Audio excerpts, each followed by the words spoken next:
बिस्मिल्लाहिर्रहमानिर्रहीम। अस्सलाम वालेकुम नाज़रीन, आप यूट्यूब चैनल देख रहे हैं। मैं इमरान खान हूँ। पाकिस्तान में जो पेट्रोलियम मसनूआत की पागलपन की हद तक कीमतें बढ़ाई गई हैं, जो पूरे रीजन में नहीं हुआ, यानी ऐसा लगता है कि जंग ईरान की नहीं पाकिस्तान की लगी हुई है। पाकिस्तान की हुकूमत ने खित्ते में लड़ाई को ऐसा लगता है कि एक अपॉर्चुनिटी के तौर पर लिया है कि पाकिस्तानी अवाम का मज़ीद खून निचोड़ दिया जाए, और वही इन्होंने किया। मिसाल के तौर पे इस वक्त जो तेल की असल कीमत है वो 158 रुपये है। शहबाज शरीफ अपने दौर में जब अपोजिशन में थे तो इमरान खान साहब के दौर में एक फार्मूला बताते थे कि सारे टैक्सेस ख़त्म करके अवाम को रिलीफ दिया जाए, और 70 से 80 रुपये लीटर पेट्रोल वो ये कहते थे कि बेचा जाए। उस वक्त आलमी मंडी में पेट्रोल की कीमत लगभग $120 के आसपास थी, और आज आलमी मंडी में पेट्रोल की कीमत $90 के आसपास है, यानी पहले से बहुत कम है, बहुत कम है। और अभी कुछ अर्सा पहले तक तो $60-65 थी, तो तब भी ये बहुत महंगा बेच रहे थे। तो ये बेच रहे हैं 336 रुपये का डीजल बेच रहे हैं 1 लीटर। असल कीमत जो है वो 158 रुपये है। बाकी जितना पैसा है लगभग $225 रुपया वो हुकूमत टैक्स ले रही है पेट्रोलियम मसनूआत के ऊपर। ये जो पेट्रोल पाकिस्तान में मौजूद है और जो इस वक्त बेचा जा रहा है और आइंदा चंद दिनों तक बेचा जाएगा, ये पेट्रोल पाकिस्तान ने बहुत कम कीमत पे हासिल किया है। इस पेट्रोल को महंगा नहीं बेचना चाहिए था। इसके ऊपर जो मुनाफाखोर मुनाफा कमाएंगे और हुकूमत के हवारी इससे जो पैसा बनाएंगे माफियाज, वो 113 अरब है। यानी अवाम को 113 अरब का चूना इन्होंने रातों रात लगा दिया। पहले पेट्रोल बेचना बंद कर दिया, पेट्रोल पंप बंद कर दिए, फिर हुकूमत ने एकदम से कीमत को 55 रुपये बढ़ा दिया। और अब जब अवाम ने अच्छी खासी इनकी क्लास ले ली है, इनके सारे पुराने बयानात निकाल कर अवाम दिखा रही है। कई हमारे ऐसे दानिश्वर हैं, कई ऐसे हमारे जर्नलिस्ट हैं, तज्जियाकार हैं, बहुत सारे टाउट्स हैं। ये वो लोग हैं जो नून लीग के हमायती हैं, पीपल्स पार्टी के हमायती हैं। इमरान खान के दौर में पेट्रोल की कीमत 2 रुपये या 3 रुपये बढ़ती थी ना, तो ये तत्ते तवे पे बैठ जाते थे। ये इतने बेचारे परेशान हो जाते थे कि इनकी छलांगे ही खत्म नहीं होती थी। ये नाच नाच के घुंघरू तोड़ देते थे कि जनाब पेट्रोल 2 रुपये महंगा हो गया, आवाम की कमर टूट गई। आज ये सारे चुप हैं, कोई बात करने के लिए तैयार नहीं है। मरियम नवाज के स्टेटमेंट हो या शहबाज शरीफ के या नवाज शरीफ के स्टेटमेंट हो या बाकी काबीना के स्टेटमेंट हो, हैरत अंगेज तौर पे ढिठाई और बेशर्मी इन्होंने ओढ़ी हुई है। पंजाब में जो झूठ बोलने की मिनिस्टर है, वो झूठ बोलने के लिए एक मशीन है पंजाब में जिसको मिनिस्टर बनाया हुआ। कभी वो कहती है कि जहाज जो है वो कोई एयरलाइन बन रही है, कभी वो कहती है कि 800 रुपये का सूट आ गया है। वो लोग निकालते हैं, उसके ऊपर वेबसाइट्स के ऊपर चेक करते हैं तो वो तो लाखों रुपए की चीज़ें पहनती है, टिकटॉकर जो वज़ीर आला है। और ये मिनिस्टर जो है वो दिन रात जूते पॉलिश करने के चक्कर में, कभी जनाब जूतों का झूठ, कभी सहाफ़ी ने जनाब ये झूठ बोला हुआ है उसको पकड़ के अंदर कर दिया, कभी बच्चा गटर में गिर गया, माँ और बच्ची गटर में गिर गया, वो झूठ बोलना नहीं, ऐसा वाकई नहीं हुआ। हर चीज़ के ऊपर झूठ बोल बोल के, जहाज वाला भी झूठ बोल के। अब क्या जी, वजीर आजम ने ना लेवी कम कर दी है, यानी अवाम पे बोझ मुंतकिल किया, वजीर आजम ने लेवी कम कर दिया। और भाई लेवी 20 रुपये मजीद बढ़ा दी है गैर जरूरी तौर पे, लेवी भी बढ़ा दी है। पेट्रोल की कीमत तो बढ़ाई है, लेवी भी साथ बढ़ा दी है 20 रुपये। ये इन्होंने पाकिस्तान के साथ किया। मट्टी के तेल की क्या हालत की है जरा ये भी आप देख लें। ऐसा नहीं है कि खाली इन्होंने पेट्रोल की कीमत जो है वो बढ़ाई है और डीजल की कीमत बढ़ाई है। जो सबसे बड़ी डकैती मारी है वो तो मट्टी के तेल में सीधा सीधा 130 रुपये फी लीटर का इजाफा कर दिया इन्होंने। ये आम आदमी, गरीब आदमी इस्तेमाल करता है। ये वो पाकिस्तानी मट्टी का तेल इस्तेमाल करते हैं जिनके घर में गैस नहीं आती। गैस तो आती है ना अशराफिया के घरों में, गैस तो आती है बड़े बड़े शहरों में, गैस तो आती है जहां पे हुक्मरान क्लास रहती है। ये जो गरीब बेचारे गांव देहातों में रहने वाले लोग हैं वो तो मट्टी के तेल पे गुजारा करते हैं। तो मट्टी के तेल जो गरीब आदमी का फ्यूल है और उसके घर के किचन में काम आता है, मट्टी के तेल के ऊपर सीधा सीधा 130 रुपये फी लीटर इजाफा कर दिया इन्होंने। ये पाकिस्तान के साथ कर रहे हैं। ये जरा एक तस्वीर देखें नाजरीन, ये तस्वीर जो है ना ये सारी कहानी आपको बता रही है। एक तरफ इमरान खान का फोटो है, एक तरफ शहबाज शरीफ का फोटो है, और शहबाज शरीफ की जगह आसिम मुनीर साहब का फोटो होना चाहिए था, साथ जनरल बाजवा का होना चाहिए था, क्योंकि इक्तदार में तो ये लोग हैं, ये तो बेचारे अर्दली हैं। चलें फिर भी एक तरफ इमरान खान और एक तरफ शहबाज शरीफ। इमरान खान के दौर में आलमी मार्केट में $120 फी बैरल से महंगा पेट्रोल था, जिसे इमरान खान 150 रुपए फी लीटर बेच रहा था, यह लिखा हुआ है। जबकि शहबाज शरीफ के दौर में $80 फी बैरल पेट्रोल है, जिसे शहबाज शरीफ 321 रुपए, वैसे 322 ही बनता है राउंड फिगर करें तो, 321 रुपए फी लीटर बेच रहा है। देखें कितना फर्क है दोनों में। और ये तस्वीर पूरी कहानी सुना रही। अब इन्होंने ना तवज्जो हटाने के लिए एक नया काम डाल दिया। तवज्जो हटाने के लिए करते क्या है कि कोई ना कोई केस खोल के कोई ना कोई डाइवर्जन डाल देते हैं। तो इन्होंने पाकिस्तान तहरीक इंसाफ के लोगों को 9 मई के अंदर एक दफा फिर सजाएं सुनाना शुरू कर दी है। ले दे के ना आसिम मुनीर रजीम के पास छुपने की एक ही चीज बचती है, और वो 9 मई। पीटीआई कहती है कि एक फॉल्स फ्लैग ऑपरेशन था, उसमें हमने कुछ नहीं किया, बल्कि सीसीटीवी फुटेज भी गायब कर दी गई, सिक्योरिटी भी वहां से हटा दी गई और प्लानिंग के जरिए से 9 मई करवाया गया। अब पीटीआई का ये कहना है कि हमारे साथ ज्यादती करते हैं, हर दफा 9 मई ले आते हैं। तो जब भी ये कुछ बुरा करते हैं या जब भी इनसे कुछ बुरा हो जाता है, ये फौरी तौर पे 9 मई के पीछे छुप जाते हैं। अब इन्होंने किया ये कि 9 मई के मुकदमात का एक मरतबा फिर फैसला सुनाना शुरू कर दिया, सजाएं सुनाना शुरू कर दी कि जनाब 9 मई के अंदर बड़ा जुल्म हुआ, ज्यादती हुई। अब ये देखें सजाएं, देखें, अब चेक करें। अदालत ने मुल्जिमान की जायदादें भी जब्त कर दी और ये कोई GHQ हमला केस है, इसमें फैसला जारी कर दिया। 47 इश्तिहारी मुल्जिमान को 10-10 साल कैद और 5-5 लाख रुपए जुर्माने की सजा दे दी गई है।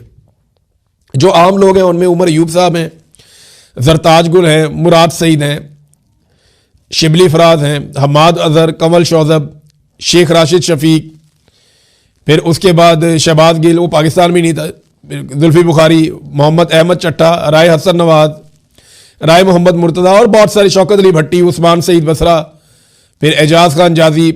ये पीटीआई के तकरीबन सारे लोगों को ही ना इंसदाद दहशतगर्दी अदालत के जज अमजद अली शाह ने फैसला सुना के सबको सजा दे दी। ये है 9 मई और ये है फैसला। और सुनाया क्यों गया? देखिए ना, ये डाइवर्जन लगाते हैं, तवज्जो भटकाते हैं लोगों की। ठीक है, आप 9 मई की तरफ तवज्जो दें। और सोशल मीडिया पे जो एक लोगों ने तूफान खड़ा कर दिया इस अजीबोगरीब किस्म की प्राइस हाइक के ऊपर, पूरी दुनिया में ऐसा नहीं हुआ भाई। इंपैक्ट आएगा तो पूरी दुनिया पे आएगा ना। दुनिया में 2%, 3%, 5% इतना इजाफा हुआ, पाकिस्तान ने उठा के सीधा 21% इजाफा कर दिया। तो ये तो ऐसे बैठे हुए थे दाव के ऊपर कि हमारा कोई दाव लग जाए, हम कीमतें बढ़ा दें। अब नाज़रीन, आसिम मुनीर साहब गए हैं सऊदी अरब। उन्होंने जाकर मुलाकात की है सऊदी अरब के अंदर सऊदी वज़ीर दिफा से। मैं इस हवाले से ना पहले आपको उनका जो ट्वीट है वो पढ़ के आपको सुनाता हूं, फिर आपको बताता हूं कि एक्चुअली लगता क्या है। ये सऊदी वज़ीर दिफा खालिद बिन सलमान का ट्वीट है। पाकिस्तान के चीफ ऑफ आर्मी स्टाफ और chief of defence forces field marshal Asim Munir से मुलाकात हुई है। हमने मुमलिकत सऊदी अरब पर ईरानी हमलों और अपने मुश्तरका स्ट्रेटेजिक दिफाई मुआहदे के फ्रेमवर्क के तहत उन्हें रोकने के लिए ज़रूरी इक़दाम पर तबादला ख्याल किया है। हमने इस बात पर जोर दिया है कि इसी तरह के इक़दाम इलाकाई सलामती और इस्तेहकाम को नुकसान पहुंचाते हैं और इस उम्मीद का इजहार किया है कि ईरानी फरीक दानिशमंदी का मुजाहरा करेगा और गलत फहमी से गुरेज करेगा, यानी कोई मिस कैलकुलेशन नहीं करेगा, कोई मिस एडवेंचर टाइप नहीं करेगा। तो एक तो यह कि उन्होंने बताया कि ईरानी फरीक, यानी एक फरीक पाकिस्तान और सऊदी अरब है और दूसरा फरीक ईरान है। देखिए, मेरा एक सवाल है कि पाकिस्तान ने मजम्मत की ईरान की कि उन्होंने अरब ममालिक पे अटैक किया, लेकिन पाकिस्तान ने नाम लेकर मजम्मत अमेरिका और इसराइल की नहीं की कि उन्होंने क्यों ईरान के ऊपर अटैक किया। सऊदी अरब के अंदर अमेरिकी अड्डे पर अगर ईरान अटैक करता है तो पाकिस्तान के आर्मी चीफ वहां जाते हैं और जाके यकजहती करते हैं, लेकिन अमेरिका और इसराइल ईरान के अंदर जारहियत करते हैं तो आर्मी चीफ वहां जाके किसी किस्म का इजहार यकजहती नहीं करते। यह क्यों है? देखिए ना, ईरान भी बरादर इस्लामी मुल्क है, सऊदी अरब भी बरादर इस्लामी मुल्क है, हमारे दोनों मुल्कों के साथ बेहतरीन ताल्लुकात हैं। ईरान के ऊपर भरपूर बमबारी हो रही है, ईरान के शहरी मारे जा रहे हैं, लगभग 1200-1300 बंदा ईरान का मारा गया, उनका सुप्रीम लीडर जो है उन्हें शहीद कर दिया गया, बेशुमार नुकसान हुआ। लेकिन इसके बावजूद ईरान के साथ ना इजहार यकजहती किया आर्मी चीफ ने, ना ईरान का दौरा किया, ना उन्होंने अमेरिका और इसराइल के खिलाफ कोई स्टेटमेंट जारी करवाया। लेकिन वहां ईरान ने अमेरिकी अड्डों पे हमला किया गल्फ ममालिक में, तो आर्मी चीफ गए और सऊदी वजीर दिफा के साथ बैठ के एक फरीक के तौर पे उन्होंने अपने आप को पेश किया कि ईरान एक फरीक है और हम दूसरा फरीक है। इसका मतलब आप समझ रहे हैं।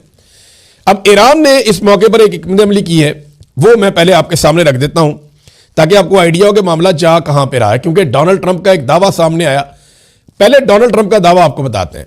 डोनाल्ड ट्रंप ने कहा कि ईरान जिसे बुरी तरह मारा जा रहा है उसने माफी मांग ली है और अपने मशरिक़े वुस्ता के पड़ोसियों के सामने हथियार डाल दिए हैं और वादा किया है कि वो इन पर मजीद गोलियां नहीं चलाएगा या मजीद इनके ऊपर हमला नहीं करेगा।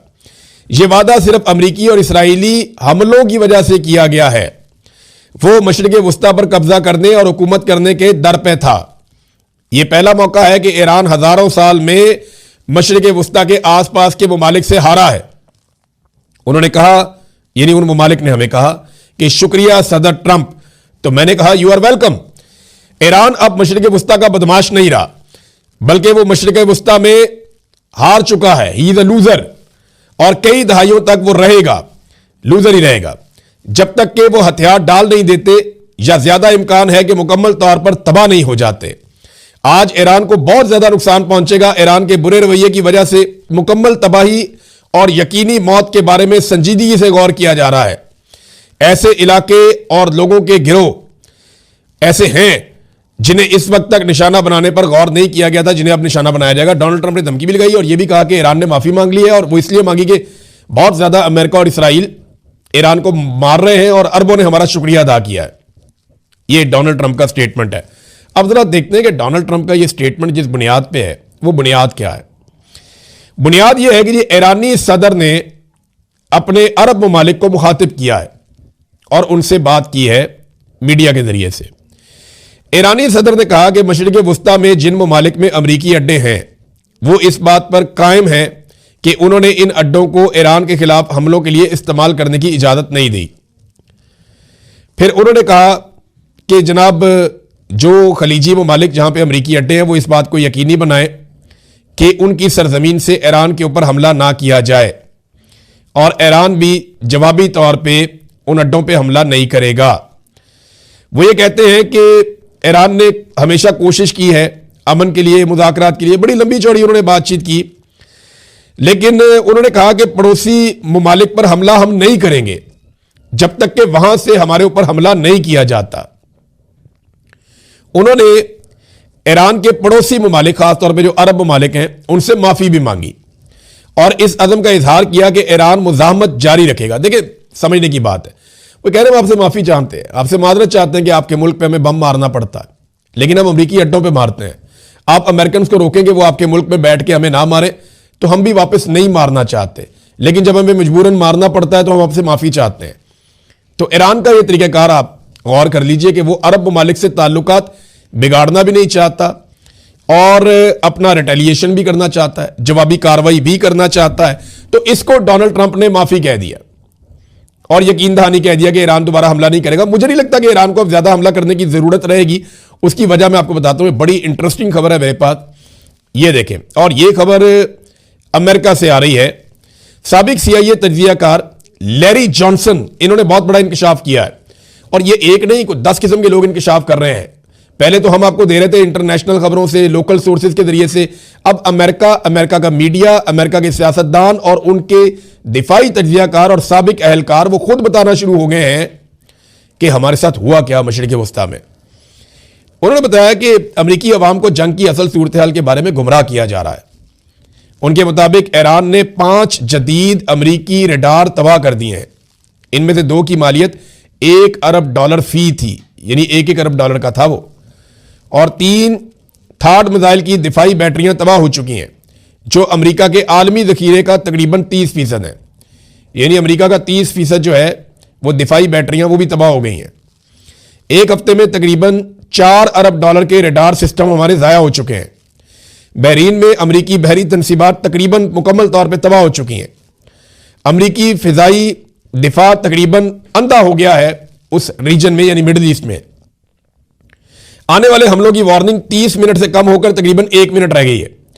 यानी जो हमें पता चलता था 30 मिनट पहले कि वहां से मिसाइल निकल रहे हैं, आ रहे हैं, हम पे हमला करेंगे, वो अमेरिकन को अब पता चलता है 1 मिनट पहले। जॉनसन के मुताबिक ईरान को अब रूस और चीन की वो हमायत हासिल है जो पहले कभी भी हासिल नहीं थी। ये तनाज़ा वसी आलमी जंग में तब्दील हो सकता है।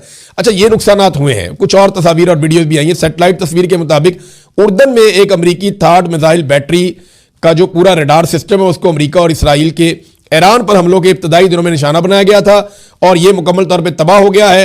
ये बहुत बड़ा नुकसान हुआ है। ये तकरीबन $9 अरब का है और अमेरिका को बड़ा अरसा लग जाएगा इनको ठीक करने में। बात चीज़ों को अमेरिका को ठीक करने में 5 से 7 साल भी लग सकते हैं, ये भी खबरें आ रही हैं। अच्छा, उर्दन में अमेरिका का एयर डिफेंस सिस्टम जो है ना उसका रडार तबाह हो गया है। अब रडार के बगैर जो है वो जो उनके पास इंटरसेप्टर्स हैं जो ड्रोन्स को और मिसाइलों को रोकते हैं वो नकारा हो गए। आपके पास रडार ही नहीं है तो आप पता कैसे करेंगे कहां से क्या आ रहा है। रडार पहले आइडेंटिफाई करता है, फिर जाके उसको फिजाई दिफाई निज़ाम जो है वो निशाना बनाता है। इंटरसेप्टर मिसाइल तभी काम आते हैं ना जब रडार काम करता है। तो रडार अब तो उसकी आंखें तो खत्म हो गई, देखने की सलाहियत तो खत्म हो गई, तो बगैर देखे तो मार नहीं सकते। अंधेरे में तीर चलाने का क्या फायदा। ये किया है ईरान ने। देखिए, ईरान कहता है जी अब हम सिर्फ इसराइल के ऊपर अटैक करेंगे। मेरे ख्याल में ये एक हिकमत अमली इसलिए भी कामयाब हुई है कि ईरान ने रास्ता क्लियर कर लिया। ईरानी मिसाइल कई ममालिक से गुजरने के बाद पहुंचता था इसराइल में। रास्ते में सऊदी अरब आ जाता है, रास्ते में यूएई आ जाता है, रास्ते में उर्दन आ जाता है, फिर जाके इसराइल पहुंचता है मिसाइल। यानी उससे पहले जो है सबसे पहले तो ओमान आ जाता है। तो ये 4-5 ममालिक क्रॉस करके, समंदर क्रॉस करके फिर जाके वो मिसाइल पहुंचता है इसराइल में। अब ईरान ने यह क्या किया, रास्ते में जितना भी रडार का सिस्टम था, मिसाइल के रास्ते में जितनी भी रुकावटें थी वो दूर कर दी हैं और ये रुकावटें ठीक करने में अमेरिका को टाइम लगेगा। जहां ईरान का बड़ा नुकसान हुआ कि उसको अपना इंफ्रास्ट्रक्चर और चीजें डेवलप करने में कई साल लग सकते हैं, वहीं अमेरिका और इसराइल का भी बड़ा नुकसान हुआ कि इसराइल ने अपने सामने जितनी दीवारें खड़ी की थी मिसाइलों और ड्रोन्स के खिलाफ पूरे मशरिक़ वुस्ता में, अमेरिका की मदद से वो दीवारें एक एक करके कमजोर पड़ गई, बल्कि गिर गई हैं। अब उनको दोबारा तामीर करने में इनको भी लंबा टाइम लगेगा। तो ईरान के पास अब यह सहूलत है कि वो इसराइल तक अपने मिसाइल और ड्रोन्स बड़ी मिकदार में भेज सकता है और उनके लिए पहले जैसे चैलेंजेस मौजूद नहीं रहेंगे। नाज़रीन, एक और खबर है और यह खबर जनाब ये भी अमेरिका से है। अमेरिका के जो वजीर तवानाई हैं, यानी व्हाइट हाउस तर्जुमान बराए एनर्जी, ये कहते हैं जी कि यह लंबी चलने वाली गेम है। ईरान वसी पैमाने पर तेल के ज़खायर हैं ईरान में जो दहशतगर्दों के हाथ में है, यानी उनकी हुकूमत को दहशतगर्द कह रहे हैं और वो कह रहे हैं कि ये तेल के जो वसाइल है ये हमें चाहिए, हम वो ज़खायर दहशतगर्दों से लेने जा रहे हैं। जब हम ईरान का सारा तेल हासिल कर लेंगे तो फिर हमारे लिए आबनाए हरमज में और ये रुकावट और तेल का बहरान कोई मसला नहीं रहेगा। देख लें, वेनेज़ुएला ये गए तेल के लिए, इराक में गए तेल के लिए। अभी इराक से जितनी कंपनियां भाग रही हैं सारी अमेरिकन कंपनियां जो तेल निकाल रही हैं इराक से। इस लड़ाई में अभी बहुत सारे लोग इराक से निकले हैं ना, तो जो अमेरिकन निकले हैं वो सारे तेल का कारोबार कर रहे हैं। तो इराक से भी ये तेल निकालते हैं, कुवैत के साथ भी इनका इश्तराक है, सऊदी अरब के साथ भी इश्तराक है, वेनेज़ुएला में यही लोग तेल निकालते हैं, कंट्रोल कर लिया सारा का सारा। अब इसी तरह ईरान का तेल भी काबू करना चाहते हैं। यह है जनाब असल फड्डा, इसके अलावा तो और कोई बात नहीं है। मामला तो पैसे का है, वसाइल का है और वसाइल पे कंट्रोल चाहते हैं। नाज़रीन, यहां पे मेरे पास एक खबर है, ये इंजीनियर मिर्जा साहब जो हैं, इनका ये मैं पढ़ रहा था siyaasat.pk पे। इन्होंने कहा जी कि ईरान का ये कुछ नहीं छोड़ेंगे अमेरिका और इसराइल, तो ईरान में इतनी ताकत नहीं है कि वो इसराइल या अमेरिका का मुकाबला कर सकें। अमेरिका की बात मानकर उन्हें डील कर लेनी चाहिए और वो मुकाबला नहीं कर सकते। टार्जन बनने की कोई ज़रूरत नहीं है, वो आपका कचूमड़ निकाल देंगे। ये स्टेटमेंट जो है वो इंजीनियर मोहम्मद अली मिर्ज़ा साहब ने दिया। सारी ज़िंदगी हमें वाक़या करबला पढ़ाया है इन्होंने और हमें सारी ज़िंदगी बताया कि आपको डटना चाहिए, जालिम के ख़िलाफ़, जारहियत के ख़िलाफ़ खड़े होना चाहिए, जुल्म को जुल्म कहना चाहिए। लेकिन ईरान को वो मशवरा दे रहे हैं। अच्छा, मैं ना देख रहा था कुछ मौलवी जो सरकारी नौइयत के मौलवी हैं ना, या जिनके पाकिस्तान की मिलिट्री एस्टेब्लिशमेंट से जिन मौलवियों के अच्छे ताल्लुकात हैं या जो उनके पैरोल पे हैं या जो उनके साथ मिलने जुलने में काफ़ी कंफर्टेबल रहते हैं, वो मौलवी ईरान से ज़्यादा अमरीकी बयानियाँ फैला रहे हैं। वो मौलवी इस वक्त अमरीका को पसंद कर रहे हैं, ईरान को पसंद नहीं कर रहे, क्योंकि पाकिस्तान की एस्टेब्लिशमेंट भी यही कर रही है। अच्छा, एक चीज़ मैं जाते जाते आपको बताऊं कि चाइना ना कभी भी क्रेडिट हासिल नहीं करता, वो सिर्फ अपना टारगेट अचीव करता है। रशिया का जरा अलग है, उनको पहलवानी का शौक है, पहले सुपर पावर भी रहे इसीलिए। लेकिन चाइना रिजल्ट लेता है, क्रेडिट नहीं लेता। चाइना ने बहुत मदद की है और यह आपको आने वाले वक्त में पता चलेगा। चाइना और रशिया ने एग्जैक्टली बहुत मदद की है। रशिया ने तो बहुत सारी मदद मिसाइलों में, चीज़ों में वो की है, लेकिन जितनी एक्यूरेसी के साथ ये टारगेट अचीव किए हैं ईरान ने मुख्तलिफ एरियाज में, वो चाइना की और रशिया की मदद के बगैर मुमकिन नहीं था।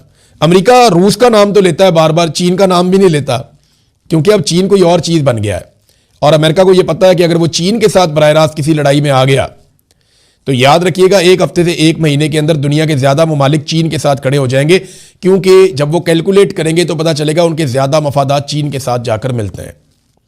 और एक चीज़ और है, अगर ये जंग जारी रहती है और डोनाल्ड ट्रंप इसी रविश पे कायम रहते हैं अगले अपने टेन्योर में पूरा होने तक, तो अमेरिका का जो सुपर पावर का स्टेटस है ना, वो कोई नहीं बचना। ये सीधी सी बात है। अब तक के लिए इतने, अपना ख्याल रखिएगा, अपने इस चैनल का भी। अल्लाह हाफ़िज़।